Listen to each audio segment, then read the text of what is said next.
Quero falar nessa noite. Evangelho do Senhor Jesus Cristo, segundo escreveu o evangelista Lucas, capítulo 9, versículo 23. Glória a Deus. Louvado seja o Senhor. Amém?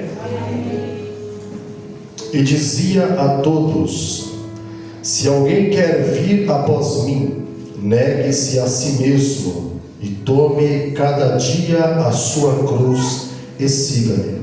Lerei mais uma vez. E dizia a todos: se alguém quer vir após mim, negue-se a si mesmo e tome cada dia a sua cruz e siga-me. Parafraseando esse texto, por favor, abra sua Bíblia na Epístola de Paulo aos Efésios. O capítulo é o de número 4. O versículo é o de número 17. Epístola de Paulo aos Efésios, capítulo de número 4. O versículo é o de número 17. Faremos a leitura até o versículo de número 24. Amém? A epígrafe dessa leitura é: a santidade cristã é oposta aos costumes dos gentios. Diz assim o texto sagrado: e digo isto e testifico no Senhor, para que não andeis mais como andam também os outros gentios, na vaidade do seu sentido, entenebrecidos no entendimento, separados da vida de Deus, pela ignorância que há neles, pela dureza do seu coração, os quais, havendo perdido todo o sentimento, se entregaram à dissolução, para, com avidez, cometerem toda a impureza. Mas vós não aprendestes assim a Cristo, se é que o tendes ouvido e nele fostes ensinados, como está a verdade em Jesus, que, quanto ao trato passado, vos despojeis do velho homem, que se corrompe pela concupiscências do engano, e vos renoveis no espírito do vosso sentido, e vos revistais do novo homem, que, segundo Deus, é criado em verdadeira justiça e santidade. Amém? Por gentileza, tome o seu assento e aplauda o nome do Senhor, porque Ele é digno.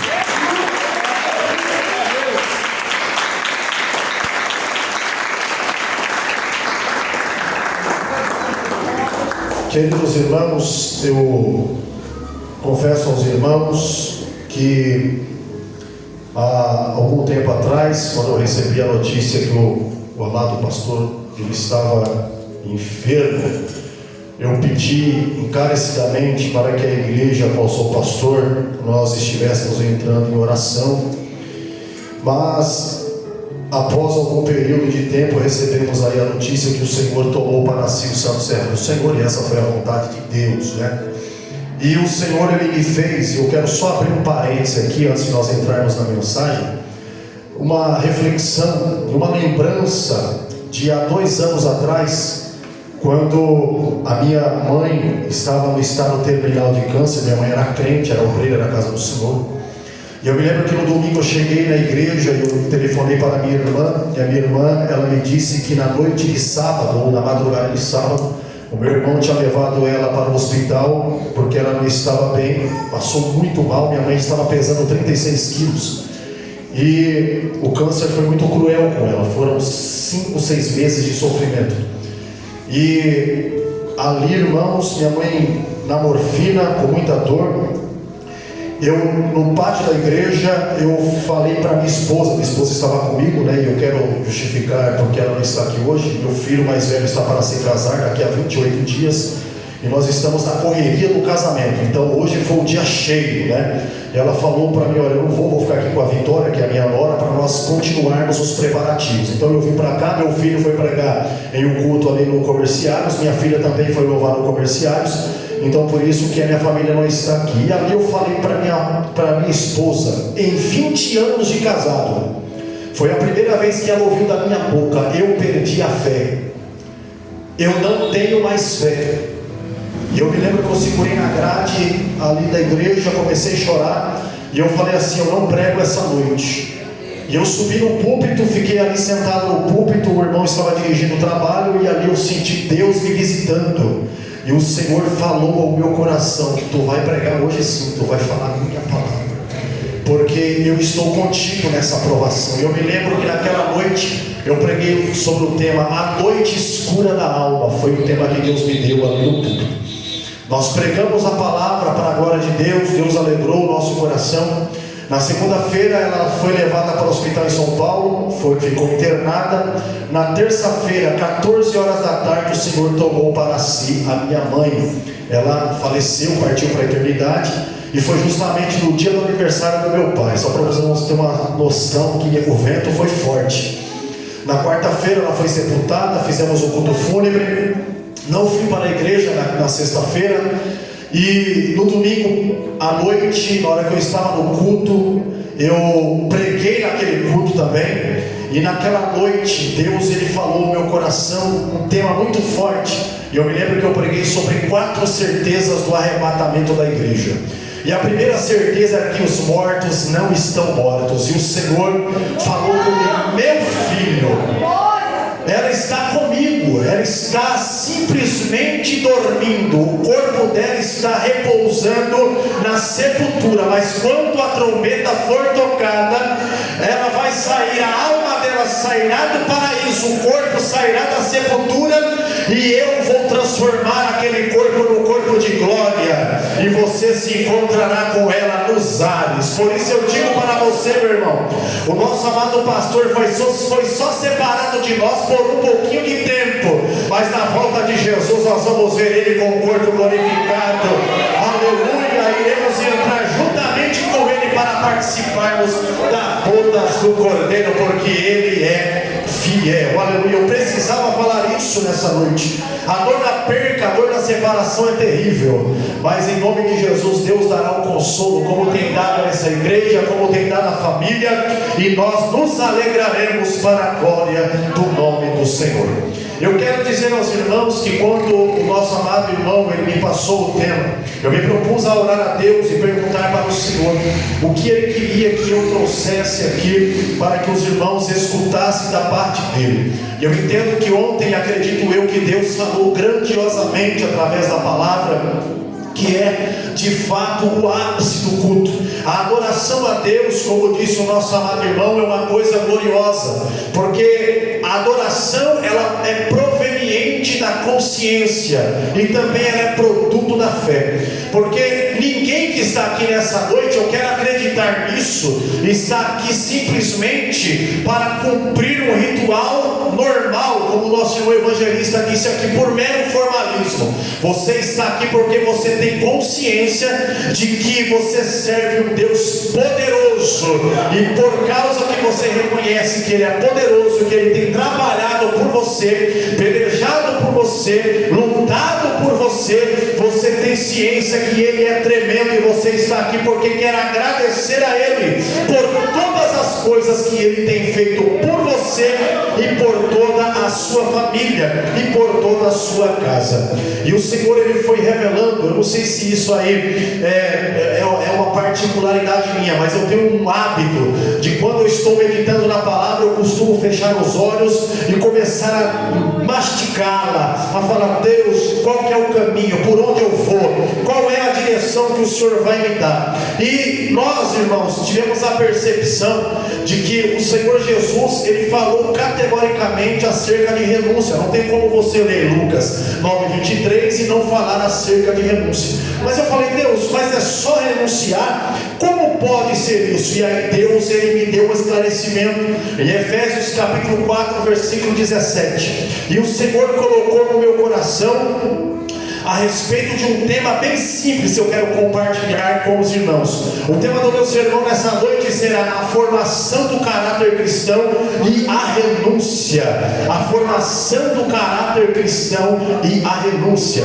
Quando nós aceitamos a Jesus como nosso único e suficiente Salvador, nós devemos entender que o princípio mais importante a ser trabalhado na vida do crente é a formação do seu caráter, porque nós entendemos, e o próprio Paulo disse, que no mundo nós nós temos o homem natural. O homem natural é aquela pessoa que está perdida, é aquela pessoa que ainda não aceitou Jesus, que ainda não teve um convencimento por parte do Espírito Santo, e ele ainda não tem ciência de quem é a pessoa bendita do Senhor Jesus. O segundo tipo de homem que nós vemos, ele está na igreja, ele é crente, ele é batizado nas águas, alguns deles até é batizados com o Espírito Santo, e eles estão na igreja. E quais são esses homens? São os homens carnais, são aquelas pessoas que realmente estão na igreja, mas eles não estão nem aí com aquilo que vem de Deus, com aquilo que vem do Espírito. Ele não tem reverência ao sagrado e nem reconhece a sacralidade daquilo que está no culto. E o terceiro tipo de homem é o homem espiritual, é aquele crente que realmente entende que as coisas do Espírito se discernem espiritualmente, aleluia, e por ele ninguém é discernido. E eu digo para você aqui nessa noite que, ainda que nós temos o homem natural, o homem carnal e o homem espiritual, ainda há mais dois tipos de pessoas, ou dois tipos de crentes que estão na igreja. O primeiro são os convencidos. Os convencidos são aqueles que não nasceram de novo, aleluia. O evangelho não entrou totalmente na vida dele, ele até frequenta o culto, está aqui talvez nessa noite, mas ainda, aleluia, não teve de fato encontro com Deus. E qual é o segundo tipo? São os crentes que foram convencidos e através do convencimento eles se converteram de fato ao evangelho do nosso Senhor e Salvador Jesus Cristo.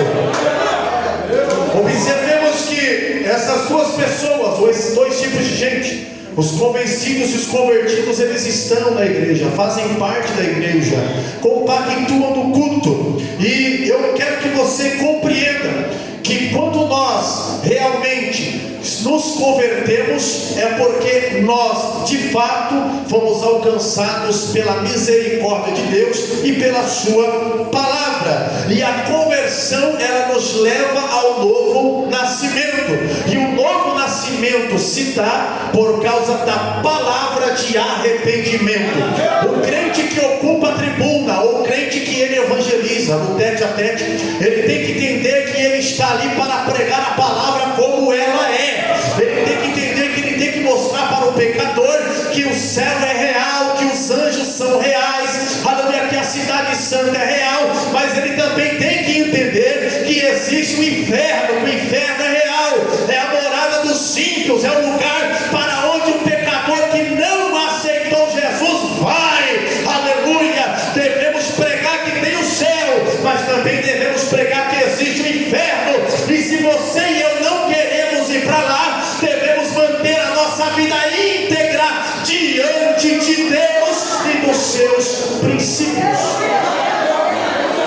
O inferno é real. A Bíblia diz que os ímpios serão lançados no inferno. Então ele existe. E eu entendo, irmãos, que quando eu falo de caráter, ele não é de maneira nenhuma adquirido de uma forma biológica pelos seus pais, não, ou dos seus pais. O caráter, cada um de nós vai desenvolvendo ele à medida que nós somos ensinados, que nós somos doutrinados, que nós somos guiados e que nós somos dirigidos. É o caráter que nos torna responsáveis por todos os nossos atos. Eu digo a você nessa noite, a Bíblia diz em Romanos, capítulo de número 10, ou melhor, capítulo 14, versículo 31, de modo que cada um de nós dará conta de si mesmo a Deus. Então, nós somos responsáveis por nossas próprias atitudes.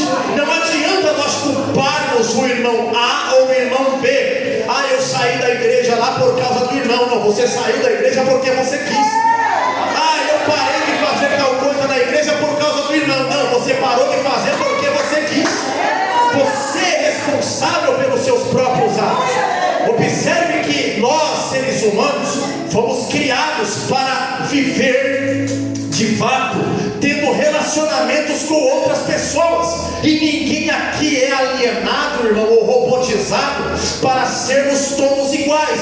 Cada um de nós temos uma própria personalidade. A pessoa que ela é mais estourada, a pessoa que ela é mais brava, a pessoa que é mais calma. E quando eu estou falando isso, eu não estou falando de fruto do Espírito, eu estou falando de personalidade. Agora, o crente que ele é mais, de fato, mais bravo, o crente que é mais, rigoroso, ele tem que entender que ele tem que tomar decisões e fazer todas as coisas na direção do Espírito e deixar que o fruto do Espírito, de fato, ele prevaleça na sua vida. Então temos personalidades diferentes. Quando o teu pastor ele ocupa o púlpito e começa a pregar uma palavra energicamente de correção, você tem que entender que ele está fazendo isso não é para te agredir, não é para te atacar, é porque ele não quer ver você fora da presença de Deus, nem ser condenado ao inferno. A Bíblia diz: ou a terra se converte ou morre.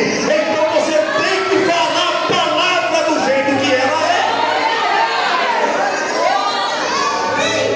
Nós não somos chamados para o ministério para massagear ego de ninguém. Aquele que preza pela palavra, ele tem que fazer que nem Jeremias. Jeremias foi perseguido, Jeremias foi de fato, aleluia, jogado na cisterna.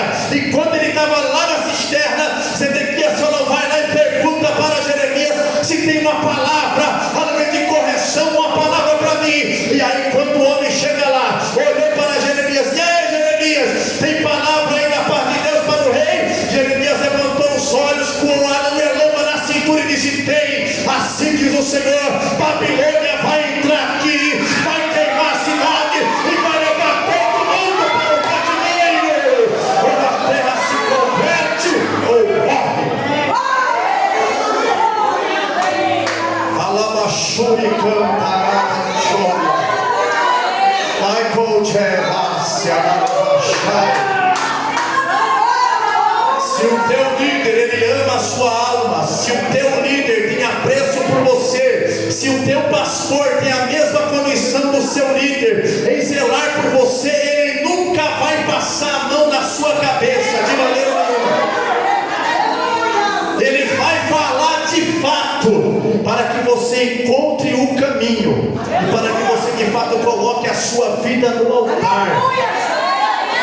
Observe bem que caráter é um conjunto de qualidades, seja boas, seja ruins, de um indivíduo, e que lhe determina a conduta e a concepção moral. Quando a pessoa ela é mau caráter, muitas pessoas dizem assim: não, mas é por causa que o pai dele era desse jeito, ele sofreu de fato um trauma familiar. Nem sempre é assim, meu irmão. Tem pessoa que é mau caráter porque ele quer ser mau caráter, a índole dele é ruim, ele tem uma índole ruim. Os pais dele ensinaram, mostraram o caminho. A Bíblia diz em Provérbios 22:6: instrui o menino no caminho que deve andar, para que quando ele cresça não se desvie dele. Mas ele prefere andar de acordo com a sua vontade. Deixa eu te falar uma verdade aqui, jovem. Eu vim do mundo, eu aceitei Jesus com 19 anos. Quinta-feira que vem eu faço 45 anos. E eu, quando me converti a Deus, o meu pai ele bebia, o meu pai era difícil, aleluia, de conviver com ele. Ele era uma pessoa muito difícil mesmo, aleluia. Mas ele era um homem de bom caráter.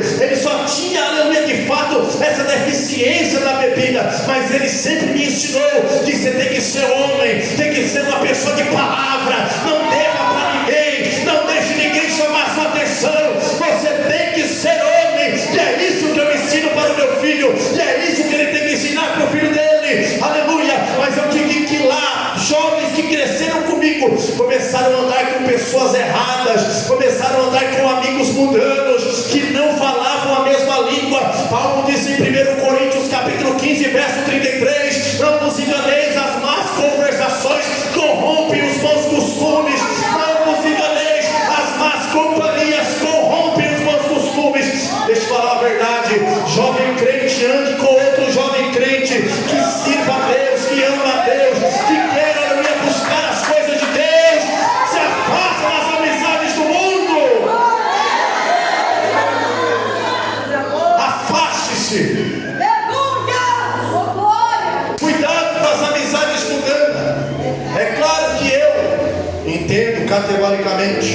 há pessoas que não aceitaram Jesus ainda, mas são pessoas gente boa, tem família índole, ele também tem índole, mas toma cuidado, quando essas pessoas que não têm de maneira nenhuma, nenhum comprometimento, nem respeita a tua fé, se afasta dele. Se ele não respeita a tua fé, se afasta dele. Porque o crente que se preza, ele sabe aonde entra e onde ele sai. Lá na empresa nós temos um costume que 2 meses sim, 2 meses não, nós nos reunimos para comer uma vaca atolada ou um joelho de porco. Eu gosto disso aí, coisa boa, né? Joelho de porco cozido, com farinha, pimenta, coquinha KS. E eu me lembro que eu cheguei para comprar uma coca, comer o joelho de porco, mas na hora que eu estava no balcão para comprar a coca, o ímpio disse assim: rapaz, quer uma gorduchinha? Eu te pago aí. Toma a escola trincando, irmão, não precisou falar nada. O camarada que estava do lado falou: rapaz, respeita o pastor, rapaz, ele é homem de Deus. Você quer pagar o Guaraná para ele? Ele não é crente não, mas falou que ele é homem de Deus. Quer pagar o Guaraná para ele? Então paga o Guaraná para ele. Agora não vem desvirtuar o homem de Deus não, aleluia, glória ao nome do Senhor. E eu ali me confraternizo com todo mundo, mas porque eu sei entrar e eu sei sair, eu sei o que é bom e eu sei o que não é bom. Então nessa noite, se está te prejudicando, afasta, faz que nem aleluia ló, escapa-te por tua vida, foge para o monte, não olhe para trás, para que não pereça,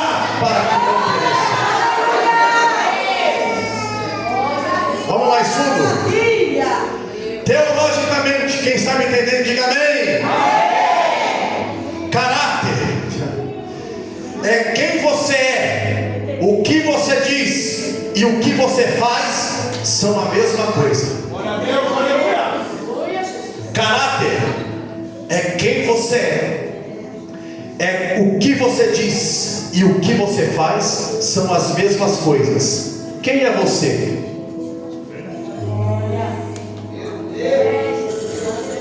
O que você diz e o que você faz são as mesmas coisas? Aleluia! Quem é você na sua escola? Quem é você no seu trabalho? Quem é você na sua vizinhança? Quem é você na igreja que você congrega? Quem é você no transporte? Quem é você em meio à sociedade? Você dá um bom testemunho? Você de fato mostra que você é luz, que você serve a Deus? Aleluia! O que você diz? Se você descer mais para frente em Efésios 4, Paulo vai falar assim: ó, não saia da vossa boca nenhuma palavra torpe, a não ser aquela que seja mandada para edificação. O que você tem dito? Os teus lábios são lábios mentirosos? Os teus lábios falam coisas de Deus? Ou na roda de amigo você aleluia dá risada das piadas sujas e ainda compactuam daquilo que é falado? Você tem costume de denegrir a imagem da sua igreja, de falar mal do seu pastor, de falar mal do seu líder, de falar mal do seu companheiro que está aí do seu lado, aleluia. Você esposa fala mal do seu marido, você marido fala mal da sua esposa. Meu irmão, o que é que você tem falado? O que é que você tem dito? Aleluia. E aí? Quem você é, o que você diz e o que você faz.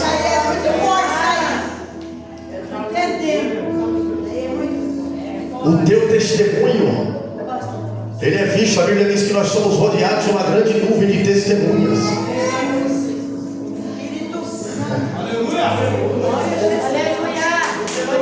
Observe bem, irmão, que nós somos carismáticos porque nós aderimos à doutrina pentecostal. Eu aderi à doutrina pentecostal. Eu creio no batismo com o Espírito Santo e creio que vocês também creem, porque o pastor e os irmãos que estão aqui na igreja ensinam isso a vocês. Os dons espirituais não cessaram, eles continuam. E por causa disso, nós confundimos carisma com poder, e não é a mesma coisa. Glória a Deus, aleluia. E eu e você nunca devemos esquecer que o carisma anda de mão dada com o caráter, e o caráter ele protege o poder. Por quê? Porque o crente que dá bom testemunho, o crente que preza pela verdade, o crente que se identifica como genuinamente crente, ele não vai causar escândalo de maneira nenhuma na obra de Deus.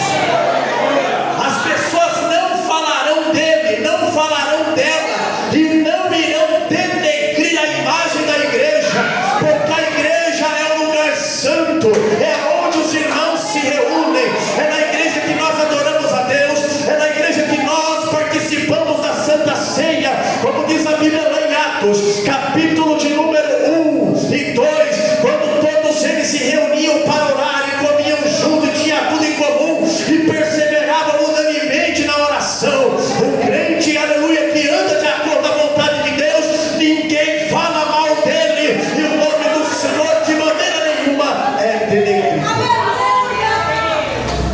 Guarde isso no seu coração. Caráter, Jesus. Caráter é o que nós somos quando ninguém está olhando. Aqui eu venho com a Bíblia de estudo pentecostal. Aqui eu ocupo a tribuna. Lá na igreja eu sou contrabaixista na igreja, o pastor da igreja. Ali eu sento para tocar o contrabaixo, ou subo para ensinar a palavra. Mas lá fora, meu irmão, ninguém me vê. Os membros da igreja que eu sou pastor não me veem. A minha esposa não me vê. Os meus filhos não me veem. Mas eu tenho que entender que da mesma maneira que eu sou na igreja, eu tenho que ser lá fora. Da mesma maneira que eu sou na igreja, eu tenho que ser na escola, eu tenho que ser no trabalho, eu tenho que ser na condução. Aleluia. Caráter é o que fazemos quando ninguém está olhando, ou quando ninguém está vendo. Caráter é o que nós somos quando nós sofremos pressão, ou quando estamos como pressionados, ou como somos pressionados. Tem crente que ele não pode ser pressionado, que o velho homem que está adormecido dentro dele já se manifesta. Aleluia. Ele já perde a comunhão, já perde a razão, quer agir com emoção, quer agir como carnal, não como espiritual. Aleluia. Eu sou crente, mas olha, não faz isso comigo não, que eu não sou bobo não, eu vou retribuir. Jesus, ele disse assim: ei meu filho, aleluia, eu deixo a minha paz, e a minha paz eu vos dou. Ele disse assim, ó: amei ou amai os vossos, aleluia, uns aos outros, como eu tenho amado vocês.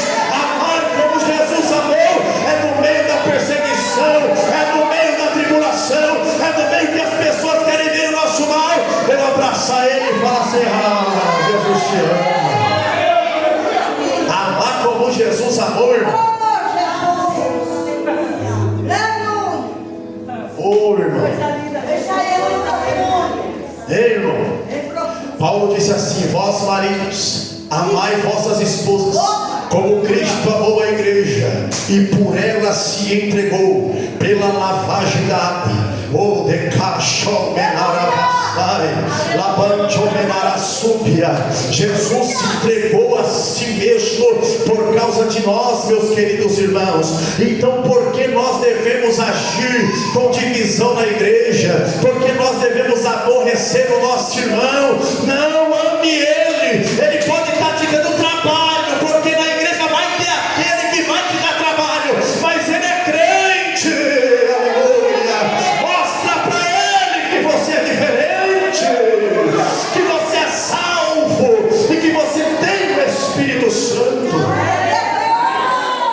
Fica tranquilo, Jesus ele vai pelejar por você. Não precisa você se justificar não, ele vai pelejar por você. Quem está entendendo a palavra? Olha só, eu vou chamar esse começo de uma pequena introdução. Claro que introdução nós aprendemos teologicamente que é 7 linhas, mas é só para você entender o que eu quero dizer a você, até nós chegarmos no que Jesus fez e nós chegarmos em Lucas 9:23. O pastor me deu aqui 1 hora, então eu vou aproveitar bem o tempo.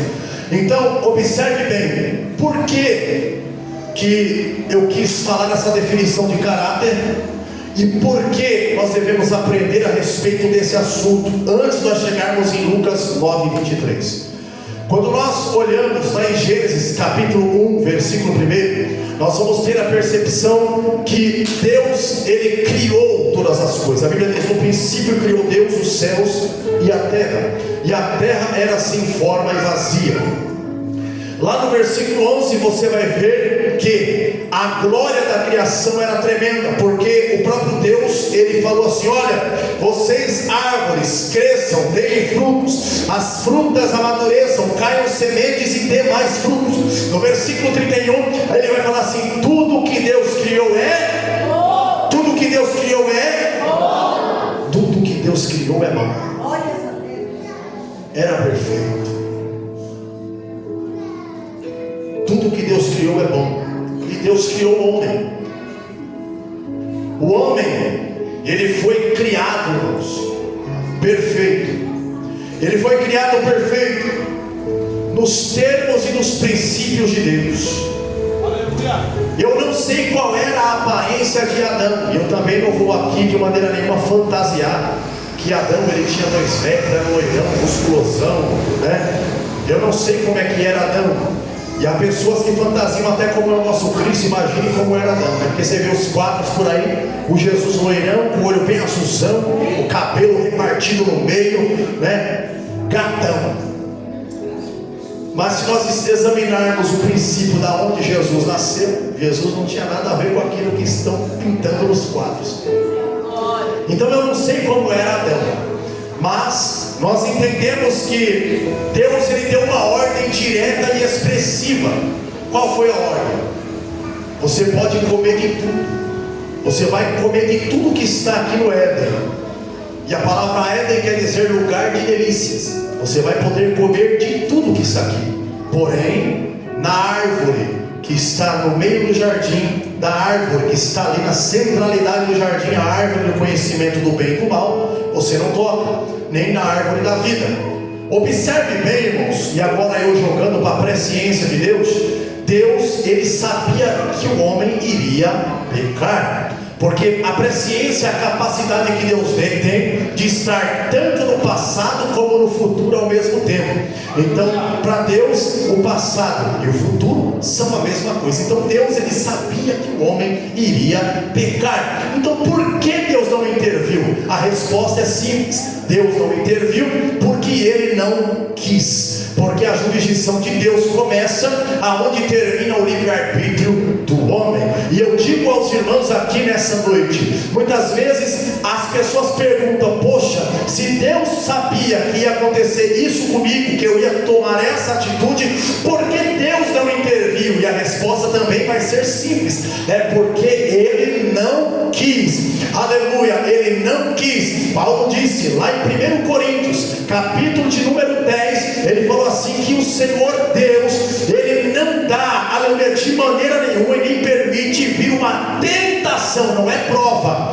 é tentação. Tem crente que fala assim, que Deus não vai dar uma prova maior do que Ele possa suportar. A Bíblia nunca falou isso. A Bíblia diz sobre tentação. Aleluia, quem nos prova é Deus, quem nos tenta é o diabo. Quem nos prova é Deus para amadurecimento. O diabo, ele nos tenta para nos tirar da presença de Deus. Só que a Bíblia diz assim, que Deus, Ele sempre vai dar o escape.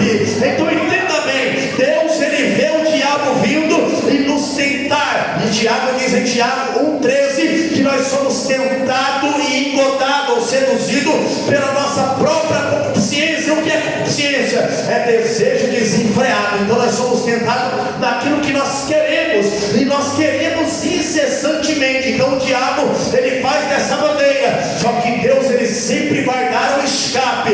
E aonde é que está o escape de Deus para a nossa vida? Está aqui, meu irmão. Se eu e você meditamos nela, se eu e você lemos ela, se eu e você começamos de fato a ter ela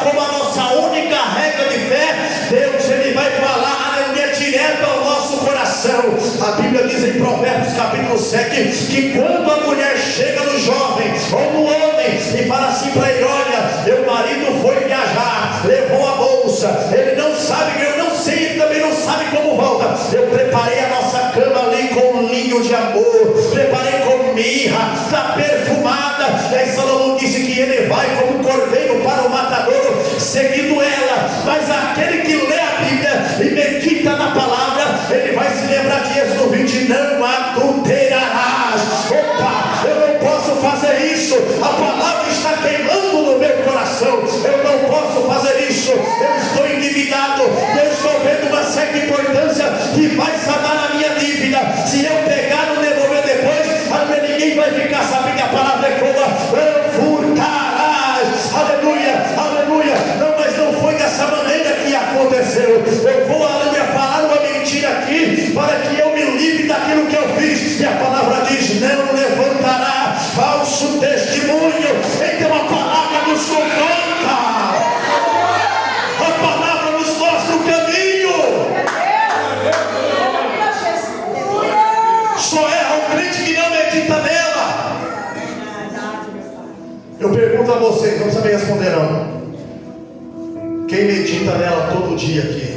Fica para você a resposta. Glória a Deus, aleluia. Tem que meditar nela no dia e de noite, irmão.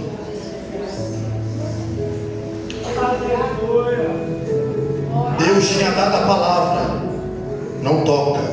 Aí lá vem a serpente, e a Bíblia diz que ela era mais astuta dos animais ali. O diabo entrou nela e falou o seguinte: Eva, entrou na serpente, não Eva, né? Daqui a pouco eu falo assim: o pastor falou que Eva estava endemoniada. Da mesma maneira que tem alguém fala aí, já falaram que João Batista se batizaram com o Espírito Santo no reino de Isabel. Mas vamos lá, esse é assunto para outra oportunidade, se nós tivermos. Olha só. A serpente foi lá e te lubriou. É assim que Deus disse: não comereis de toda a árvore que está no jardim. E aí Eva disse: não, Deus não falou assim não. Deus falou assim que nós podemos comer de tudo, mas a árvore que está no centro do jardim não, porque no dia que nós comermos nós morreremos. Só que o diabo disse: você não vai morrer. É porque Deus sabe que no dia que vocês comerem, vocês vão ser que nem Ele. Ah, irmão, conhecedores do bem e do mal.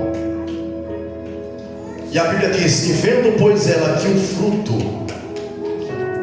era agradável e bom para comer, tomou e comeu, e levou ao seu marido, que também tomou e comeu. E a Bíblia diz que quando eles comem, os seus olhos se abriram. Se abriram, irmãos, porque eles não tinham conhecimento do pecado, eles não sabiam o que era pecado. A vida deles era uma vida digna diante de Deus. Com o pecado, eles perderam a perfeição espiritual, moral e a perfeição física. A perfeição espiritual, porque o nosso corpo expressa o que sentimos para a alma ao espírito, o espírito leva para Deus. A comunicação de cima para baixo vem para o espírito, que passa para a alma, e nós expressamos através do corpo. Por isso que Davi disse: por que te abates, ó minha alma? Por que está triste dentro de mim? Era a alma expressando o que Davi estava sentindo, porque a alma é a sede de nossos sentimentos. Aleluia. Espiritualmente, a aliança de Deus e o homem foi quebrada. O homem perdeu essa graça. Moralmente, o homem desobedeceu, porque quebrou uma regra que foi dada por Deus. Deus nunca vai quebrar princípios, irmãos, para fazer nada. Aleluia. Ele pode quebrar paradigma, ele pode pegar outra pessoa para fazer a sua obra, porque a obra de Deus ela não é antropocêntrica, está centralizada nele. Aleluia. Mas princípios Deus nunca vai quebrar. Deus nunca vai mentir, Deus nunca vai levantar falso testemunho. Não, os princípios de Deus são perfeitos.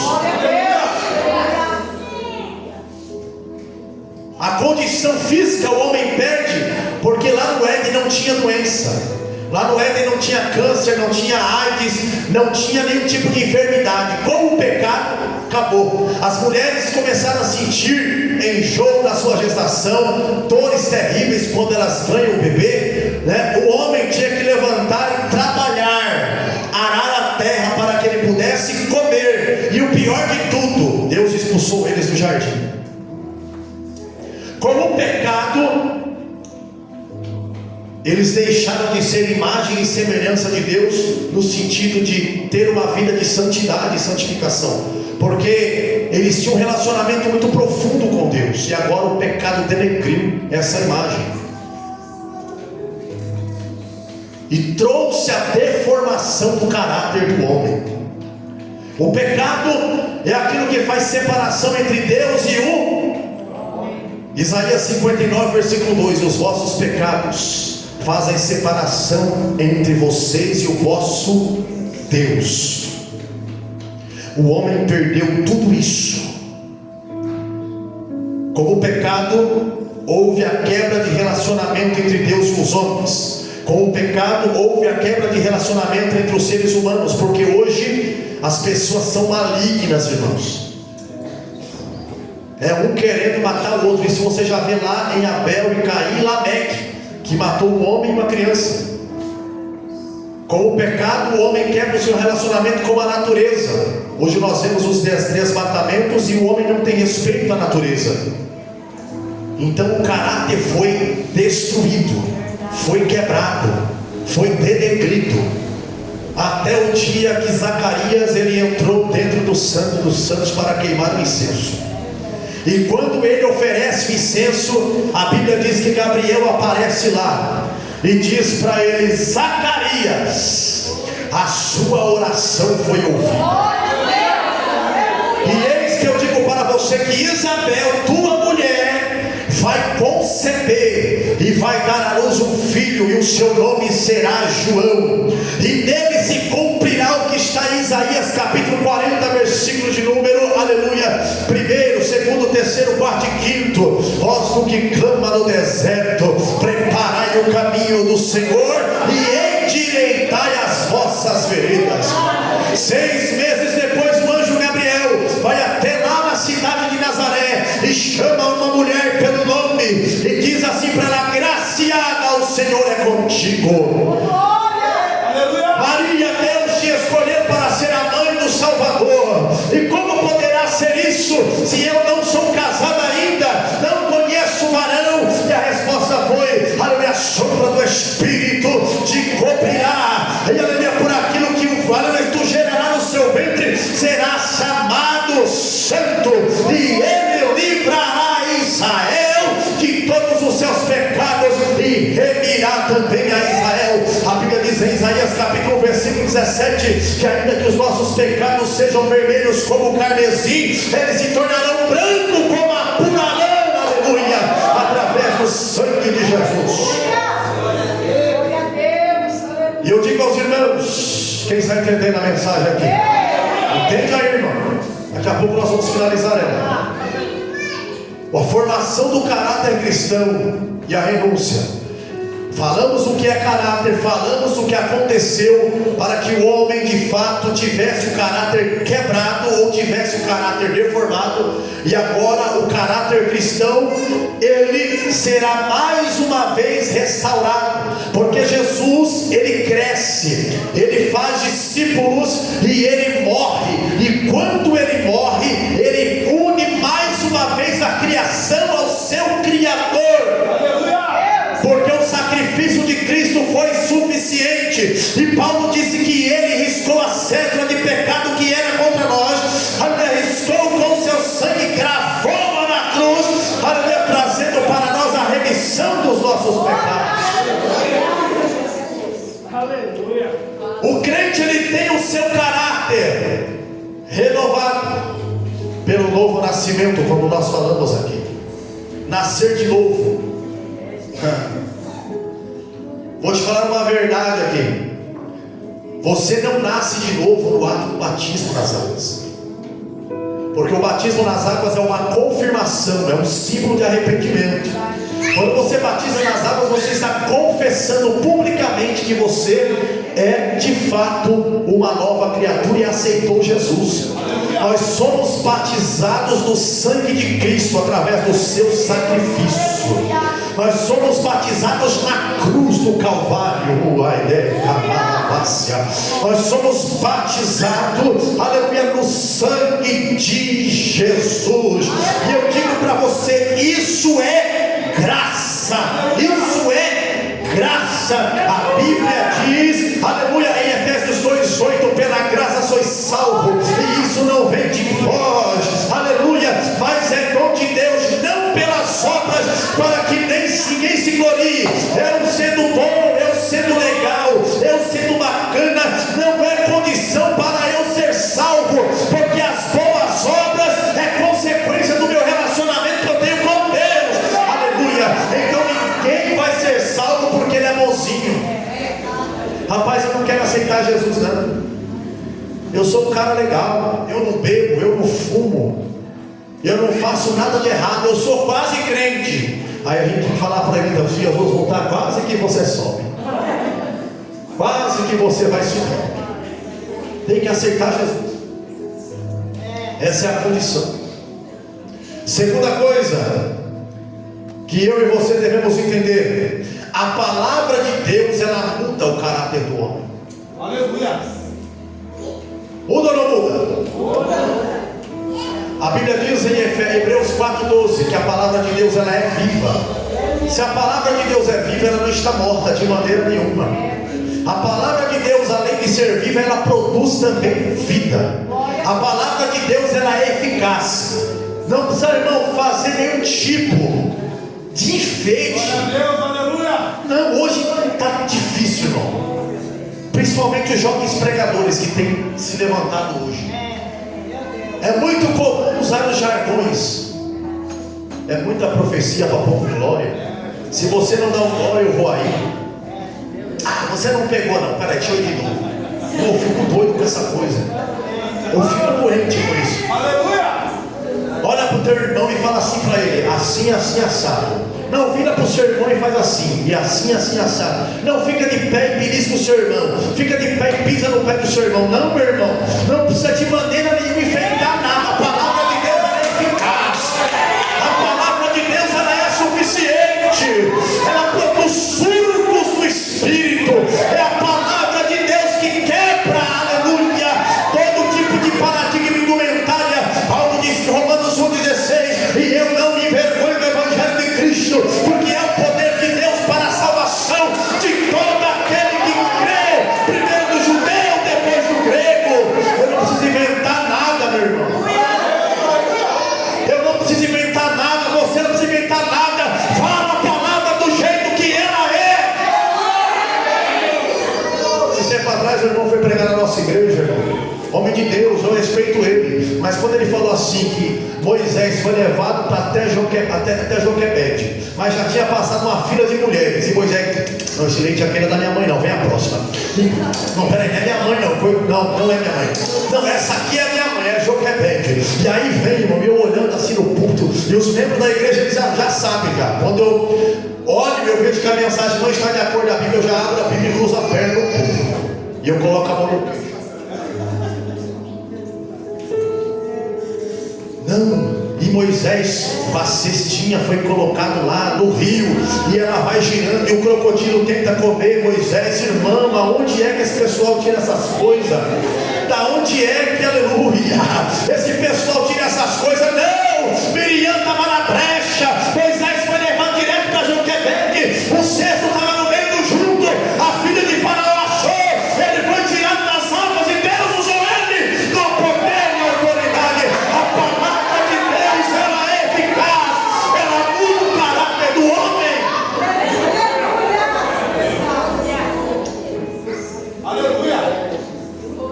Ela é mais cortante do que espada alguma de dois gumes. Irmão, é a palavra que corta, e ela penetra até a divisão da alma e do espírito. Deixa eu te falar uma verdade aqui. Se você me perguntar, pastor, onde é a divisão da alma e do espírito, eu vou falar claramente para você. Isso aí veio de Deus, viu? Eu não sei. Aleluia. Eu não sei onde é, mas eu sei que a palavra vai até lá. A palavra de Deus, ela vai até lá. E como diz o pastor Elcio de Assis, aonde eu não vou, a palavra de Deus, ela vai. E quando a palavra de Deus, ela vai e faz efeito, meu querido irmão. Olha que coisa interessante. Ela vai até a divisão da alma e do espírito, aquilo que é invisível, que eu não sei onde é, aquilo que eu desconheço, junta-se medula naquilo que é natural, naquilo que é humano. Em outras palavras, a palavra de Deus, além de quebrar o homem naquilo que é invisível, quebra o homem também naquilo que é físico. Aleluia. E ela é apta para discernir os pensamentos e a intenção do coração. Aleluia. Pela palavra de Deus, a revelação de Deus. Então é a palavra de Deus que muda o coração do homem. Não adianta, meu irmão, eu querer pegar o jovem e quebrar ele, falar para Deus matar ele, colocar ele no banco e dar um chacoalhão nele. A Bíblia diz no Salmo 119, versículo 9: como purificará o jovem o seu caminho? Observando quem? O caminho dele, conforme o quê? Conforme a palavra de Deus. Se a palavra de Deus, que é impossível não mudar o homem, eu não vou conseguir mudar ninguém, irmão.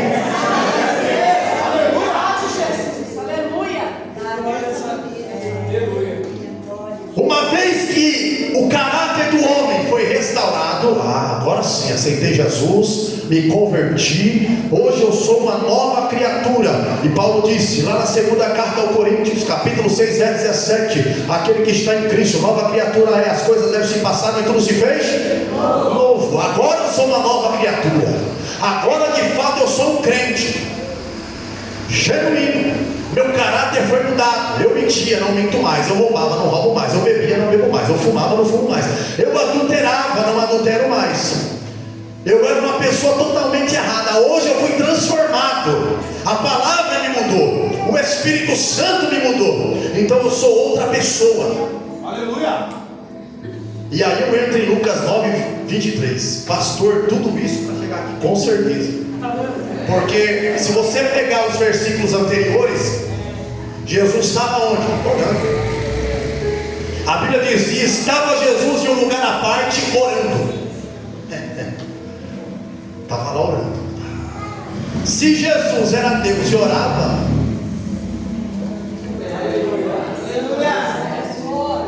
e nós, irmãos? Porque tem crente que corre da oração e permite a palavra chula, que nem o diabo corre da cruz. Não ora mais. Lá na igreja a gente estava com uma dificuldade, ainda está com alguns, que na segunda-feira é o culto de oração. E eu já recebi informação, teve irmãos, pastores que nem eu, do nosso ministério, falaram assim: rapaz, segunda-feira é culto de oração, é o dia de folga do pastor. Eu falei: rapaz, você está errado. Não, tem que folgar, rapaz. Pelo menos um dia. Eu estou nas terças no setor, na quarta estou no culto, na quinta estou no setor, na sexta no culto. Então, rapaz, você não é pastor da igreja? Sim. O que você vai fazer no setor então, se você não foi chamado? Se o dia de terça e quinta não temos culto, é o dia que você descansa. Na segunda-feira é o dia que o pastor tem que ir lá na fonte e beber água. Aleluia. Tem que tomar aguinha lá, tem que encher o cântaro e subir para dar de beber ao povo. É lá na oração. E Jesus estava o quê? Estava orando. Eu não sei como é que o que acontecia quando Jesus orava, irmão. Eu não sei, né? Eu não sei se acendia os capinhos, eu não sei se os anjos vinham, eu não sei o que acontecia, mas Jesus orava. Eu não sei o que acontecia. Tem hora que a minha mente ela vai longe, mas o que é meu, então deixa eu pensar. Eu não vou aplicar na igreja não, porque eu, né? Vou aplicar não. Então é coisa minha. Mas Jesus vem da oração. E quando ele vem da oração, ele encontra quem? Os discípulos. Ele tinha acabado de sair de Samaria, foi orar e encontra os discípulos. E aí ele faz a seguinte pergunta: quem o povo aí fora tem dito que eu sou? Estão falando que o senhor é Elias, outros dizem que o senhor é um dos profetas. E vocês? Quem vocês dizem que eu sou? E aí Pedro fala: tu és o Cristo, o Filho do Deus vivo. Tu és o Cristo, o Filho do Deus vivo. E aí tem aquela fala famosa que Jesus diz: Bem-aventurado és tu, Simão Barjonas, que não foi a carne nem o sangue que revelou isso, mas foi meu Pai que está no céu. E aí ele revela que ele vai ir para Jerusalém morrer. Pedro fala assim: não, Deus não vai permitir. Ele fala: Satanás, vai embora. Pedro fica, Satanás pode ir embora.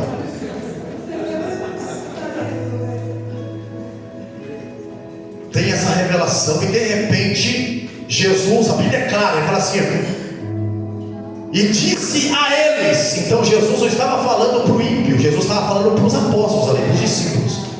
Disse a eles que aquele que quer vir após mim, irmão, renúncia. Aleluia.